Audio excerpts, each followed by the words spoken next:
It's Tuesday of Easter week. We are looking forward to Good Friday and then Easter of this week, celebrating the life, the death, and the resurrection of Jesus Christ. Let me give you something to think about today. Have you ever noticed that God's ways are mysterious?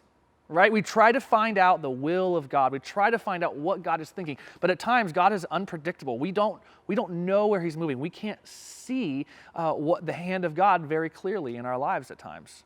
This is how God works. But let me challenge you that if you think you know how your life should go, you're either ignorant or arrogant. For God is sovereign and in control. God is moving in our lives, and we know that God will work everything together for good. Not us. God does that. And it's not only amazing what He does, but it's amazing when He does it. God is perfect not only in His ways, but in His timing.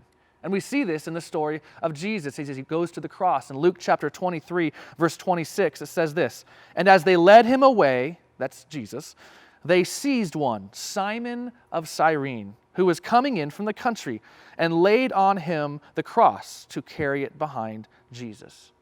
Can you imagine?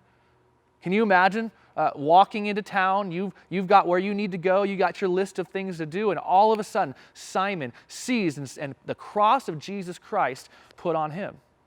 We don't know why he was coming in from the country. Maybe it was to celebrate Passover. That was when they were celebrating it that week, and we don't know. The Bible doesn't tell us. He's coming in, and what a dramatic picture of the Christian life, right? Because we are called as Christians to take up our cross and follow Him. It says, "Whoever does not bear his own cross and come after me cannot be my disciple." And what's really interesting about this story is that we see Simon has two sons later, Alexander and Rufus. We know that from the Bible. The Bible tells us that later. But church history tells us that Alexander and Rufus became Christians, that their own mother became a Christian. And who knows that this chance encounter of Simon the Cyrene taking up the cross of Jesus led to an entire family, their whole life now being oriented around Jesus Christ. This is how God works.